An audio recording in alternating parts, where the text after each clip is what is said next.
Okay, welcome to another episode of Noise to Music. I am your host, Chaim Levy. We will be discussing today the attribute of jealousy based on the Sefer, on the book Orchot Tzadikim, written quite a significant time ago, but the information is pertinent to today, it pertains to today just as well, has some wonderful insight on this class. So first of all, he says something very interesting, which is that he hakinah hi anaf mina kaas. Jealousy is essentially a branch, an offshoot of anger. So what does it mean when something is an offshoot? What does that mean when something is a branch of something else? It essentially has similar characteristics as anger. Jealousy has similar characteristics as anger, but it's not exactly the same. Now, why? What's the similarity between jealousy and anger? What do they both have in common? I'll give you a minute to think, moment to think. If you're driving in traffic, so now is a great time to focus. So, what is the source? We've spoken in past classes about what the source is of anger. You never get upset that something when something doesn't relate to you, right? Someone takes your parking spot, you're getting upset because how could they do that to me? You see someone else losing his parking spot, you do not get equally upset. You hear about, negative news or something like that in another part of the world, it doesn't bother you as much. It's how does that happen to me? That's the source of anger. Why did you do that to me? If you knew who I was, you would not have done this. Obviously, you don't know how valuable my time is. That's why I'm honking and yelling at you and so on and so forth, because it's my time you're wasting.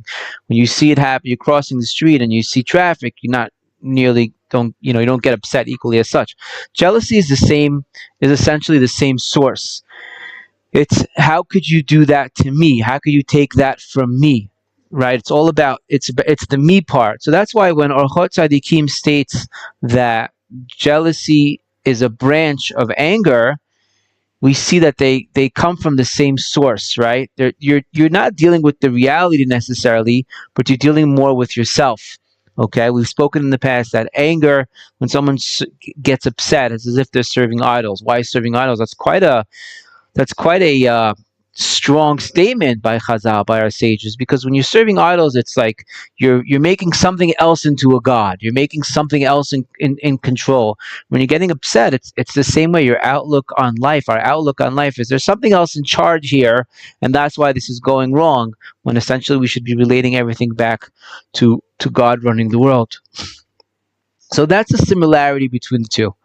Now there are different types of jealousy. There's a jealousy when you see something that you don't have, right? I want that, right? Or why do they get that? That makes me upset. But there's a deeper kind of jealousy. It's not just that I want that, okay? It's not only that I don't have, but I also don't want the other person to have. It's not enough that you have what used to be your business partner, and then they stole money from the pot, so to speak. So it's not enough that we separated, but now I also want to go after them and destroy them. And we'll talk about that. We'll talk about that a little bit, right? That the attribute of, it's not enough that I want what they have, but I don't want them to have what they have. Now, interestingly enough, Melech Shlomo, King Solomon says, Rekev atzamot kin'ah. That how does jealousy affect you? Of jealousy, it dries up, it withers away the bones of the person, meaning it affects the person. And we've been speaking about this in numerous classes. Negative attitude and negative perception is not something we can just brush off. It has a negative and has an effect on our physical being, right? The same pasuk in Mishlei says that when you're joyous, that gives life to your flesh. It gives life to you, because a happy attitude gives us health, both emotionally, as we know, but physically it makes a difference, right? When we're jealous and we have negative attitude, that kind of eats away at a person. You can't eat anything, you can't sleep, you can't enjoy anything. It affects you physically. Okay, and that's one of the downsides, obviously, of jealousy. It has a physical effect on someone. It doesn't allow them to live life in a normal way. So Orchot Tzadikim goes on to say, Ve'en Adam nimlat mimena. No person can avoid the attribute of jealousy or envy. Why is that so? Why can't anyone avoid it? It happens to everyone. So he says it because you see, a person goes after what they see. You always want something that you've seen. If you don't know about something, you don't want it, you don't desire it. It's something that you've seen that causes you to say, "Hey, I also want that." Now, there's a type of want that's healthy. Okay, maybe we'll elaborate on it as well. It says kinat sofrim tarbe chokhmah. When you see, Torah sages that see the other accomplishments of others and want to attain that, that's okay. To learn from someone else, to see someone achieving something, achieving greatness, being studious, being successful, applying themselves, or even materialism. You see someone's materialistic object, a house, a car, and you're very happy for them, but you say, hey, I want that too. My friend just got married. Hey, I think it's about time for me as well. That's not the negative attribute of jealousy. We all learn from seeing things. But there's a type of, when it becomes negative, is when I'm not happy for the other person, or I want me to have it and not them. That's where the negative aspect of jealousy is. And as Orchot Tzadikim explains, we always want what we see, what we know about, what we've heard about, what we've experienced. Right? Your friend goes on vacation. Hey, I would like to do that too. I'm very happy for you. It's a great experience from the bottom of my heart. And I have only positivity for you, and I would like to experience that too. That's something I would like to do with my family as well. When we trip on it, when we fall on it, is when we're not happy for the other person. Why did they get it and I did not? Right? Or even if I have it, I don't want them to have it as well. That's where the negative side of jealousy is. Now, it's interesting to note, just a word on social media. If seeing causes jealousy, then the more we see that we can't attain, the more we're jeopardizing ourselves. So we don't have to live in a world, we don't have to live in a bubble and avoid the world. But when we're constantly, scrolling down our social media, someone said something very smart. For every one picture that someone's posting, there are 9 pictures that they're not posting for you to see. And what happens is when we live in that world of Instagram and social media, our life is obsessed with all the things that we don't have. Right? It used to be, before the world of social media, you lived in your community, you lived in your city, so to speak, and what you saw was great. And you wanted to search, you wanted to explore and travel and exploring and experiencing. And the world is a beautiful place for us to enjoy. But the obsessiveness that we have with other people's lives and seeing it, that within itself needs to be rethought. How much should we allow social media to be part of our life? Is it healthy for me to constantly be living on a constant basis? When my close friends are experiencing something and they're sharing it with me, sharing it with me, that's a beautiful place to be. But when my whole life is based on what other people are doing, and then it naturally seeps into, hey, where is that with me? So that needs to be kind of thought out. And our sages say 2 statements. They say, "Chayav adam lomar bishvili nivra olam." A person must say, the world was created for me, which means like go out and conquer, achieve, experience the materialistic world, not just the spiritual world. The materialistic world is yours. The world is your oyster. Go get it.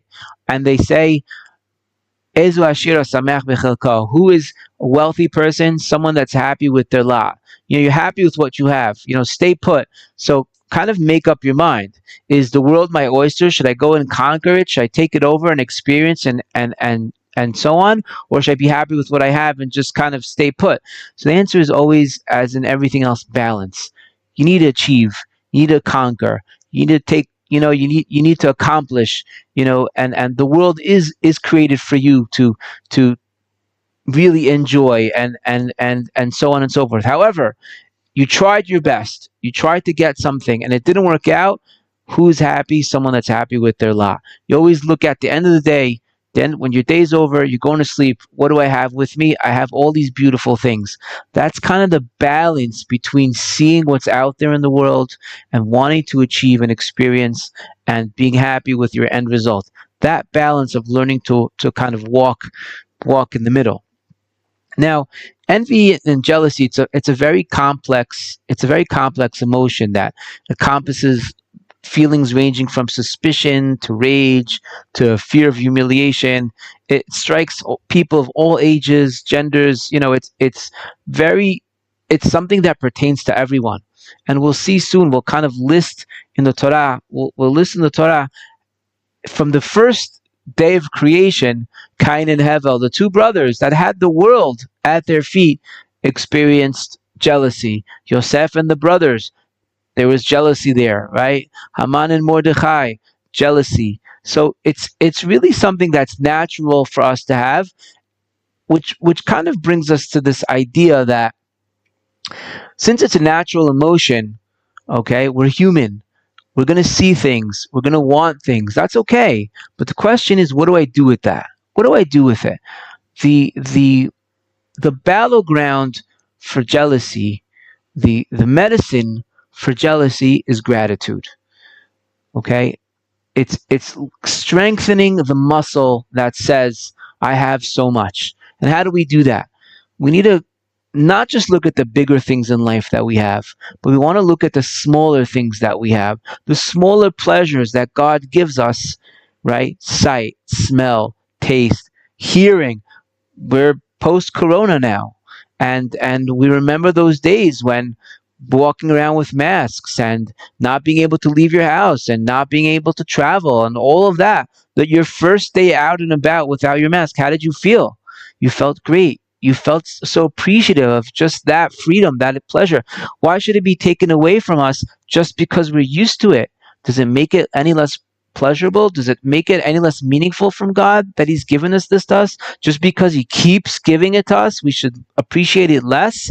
Absolutely not. So gratitude, when we live in the world of gratitude, not just on the bigger things, but on the smaller things we have in our life on a constant daily basis, then that doesn't allow the world of jealousy to get to us, right? And parents have to be especially careful. Jealousy occurs between brothers. Yosef and the brothers, they were jealous of Yosef. However you want to study the depth of it and what it actually represented, but parents have to understand when raising kids, there is that tendency. They do look at each other. Statements like, why can't you be like your brother? Why can't you be like your sister? Look how good they are. Look what you're accomplishing. You're basically forcing your kids to be jealous of each other, and that's not going to get anywhere. That's clearly not going to get anything. That's the importance of saying it's a natural emotion and understand it, realize it, learn how to deal with it. Okay, which is firstly, as we're saying, is stepping into that world of gratitude, stepping into the world of appreciation, being happy. Ezu Asher Sameach Bechelko. You should be happy. We have to work on being happy with what we have. We have so much. It doesn't mean we shouldn't experience. It doesn't mean we shouldn't want more. Life is full of wanting more, and God wants to give us more, but it doesn't take away from the fact that He still is giving us a tremendous amount. Now, research has linked several traits to jealousy. Low self-esteem. When a person has low self-esteem, they don't value themselves, so they automatically feel that everything is being taken away from them. Their value is being lost. Feelings of insecurity and possessiveness. You're insecure about yourself. You're insecure about what you have, your accomplishments. So someone else accomplishing something makes you jealous because it's an internal reflection of you. If they're doing good in school, if they're doing good in business, if they're doing good with their marriage, and you're not, it's a reflection on me. I'm a failure. But if we see ourselves, we have security within ourselves, then their success is not a reflection on my lack of success. I'm still great, or I'm going to get there, whatever it is, wherever it is that we're holding. That separation comes from a sense of security and comfort with ourselves, right? And an over dependence on our partners in relationship, and we've spoken about this in the past, when our dependency, when our emotional stability and happiness comes too much from our partner or is dependent too much on our work, or is dependent too much on how we look, or is dependent too much on our wisdom or travel or status, then when we lose it or it starts to get shaky, we get jealous, we get insecure, right? Because you're losing your sense of self. But if our sense of self is built on our values, we're comfortable with it, it's built on our relationship with God, then that never changes, or that's always dependent on me. So if something does get shaken up on the other side, it doesn't necessarily cause these emotions of jealousy or negativity. So one thing we're saying is living in the world of gratitude. Living in the world of gratitude is the combatant, is the fight of, you know, how to ward off jealousy. Another thing is when we step out of the world of low self-esteem and insecurity and over-dependency, we're comfortable with ourselves. So even though something might not be going our way, it might be quite a serious thing, but we're still stable within ourselves, right? We're still comfortable with the life that we have. And it takes away the feelings of inadequacy or so on and so forth. Now, moving on the idea of jealousy, jealousy always comes from a void. It always comes from something that we're missing, right? Or Chot Tzadikim says it that the kina'ah is always coming from something that you're missing. You're missing something, jealousy has room to take its spot. So when we're working on these attributes that we're talking about, it's able to create a situation where we can see others having things, we can see others accomplishing things, but we're still able to be happy with what we have. We're still able to live in that world of being happy with what we have. Now, what do we do about a situation where someone has clearly wronged us? Okay, and like the perfect example is you open up a business with someone, and that person proceeds to steal from you. They steal from you. They take your customers, they take your money, and whatever it might be, right? So we've spoken about this in the past. You have to, in certain situations, you have to lawyer up. You have to protect yourself. You might even have to go to court.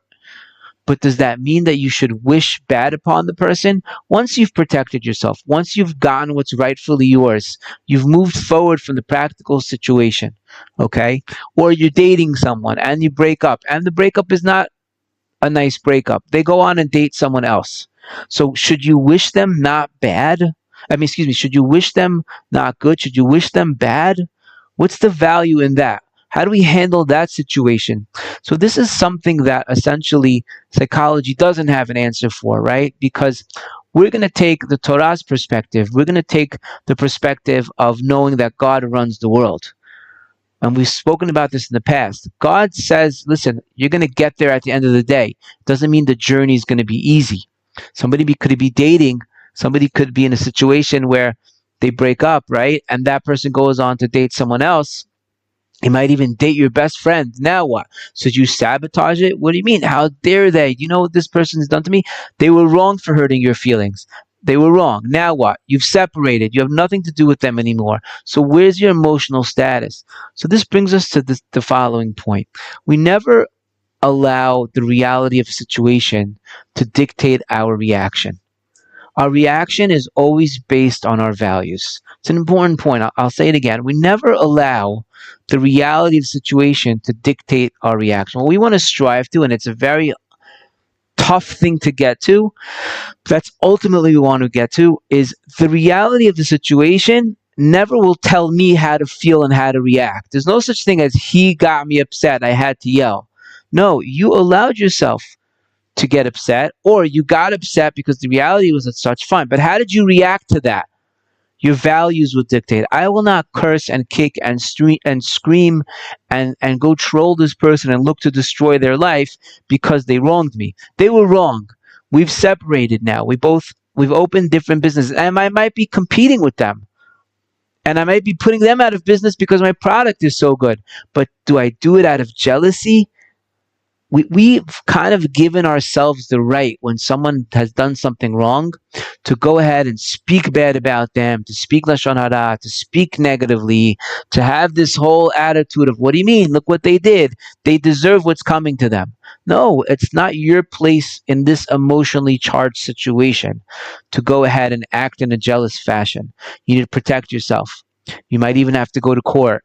but how are you dealing with it from a mental and emotional perspective? You know how?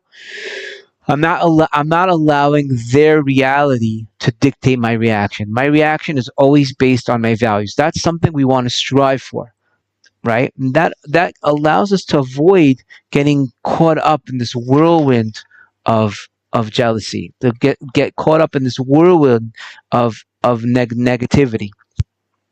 On a final note, our sages say, "Who are you never jealous of? You're never jealous of your students and your children." You never see someone's children accomplish something and you're jealous. Why not? Because their accomplishment is a testimony to your greatness. Your students as well. You teach a class and your student is able to really knock it out of the park with the class and maybe even use the information and succeed. Are you jealous? No. You say, "Hey, I'm proud of them. Keep going." You nurture them. Why is that? Because it's an extension of you. This kind of reveals to us the essence of how to go above jealousy. We want to get to the point where we're happy to other people have, because it's not a reflection on our failure. It's not a reflection on negativity, because as we said, I'm comfortable with what it is that I have. Because if not, jealousy can take us to a really crazy world. We're not just we're not just not happy with what the other person had, with what we're not just jealous of the other person, we also want them not to have. Where do we see this in Tanakh? We see this with the whole famous story of Shlomo HaMelech in Melachim. There's a famous story of two women that come to King Solomon, and there's two babies. One is alive, two mothers. One is alive and one is dead. They come to King Solomon. They both say, the baby that's alive is my baby. The baby that's dead is the other one's. They're arguing back and forth. This baby that's alive is my baby. It's my child. She stole it from me. She stole it. The dead baby is hers. Now, this is before the times of DNA. They couldn't test it. How could you see? How could you know? King Solomon said, "I have a solution. The solution is, get me my sword. I have the perfect solution. Let's cut the alive baby, the living baby, let's cut him in half." And the real mom gets up and says, "No, no, no, no, no, forget it. Let the baby live. Give it to the other mother." The other mother says, "That's a great idea. That's a great idea." And King Solomon says, "The baby belongs to the mother that says keep the baby alive." So everybody asks the question, like, where's the wisdom in that? Every normal human being would say, "Don't kill the baby." Every mother would react that way. Like, he risks both of them saying that, not just the mother, but most normal people would say, "Don't cut the kid in half," right? But his wisdom was in knowing that he could get the mother that was jealous of the real mom, to the fake mom, so to speak, to say, "Kill the baby." Yes, that's a great solution. Kill the baby. We both won't have. And that's the wisdom of King Solomon. But that's where jealousy brings us. Jealousy brings us not just to the fact that I'm not happy with what I have. I also don't want the other person to have it. And that's as we said, it can take us to that negative place, both emotionally and physically, right? But when we believe in God, we know that He's got a plan. When He knows that He's running the world, we know that He's very accurate. We live in the world of gratitude. That within itself is able to defend us from that. So thanks for joining us, or joining me really, and I hope that we live a world of gratitude and enjoy the world of blessing.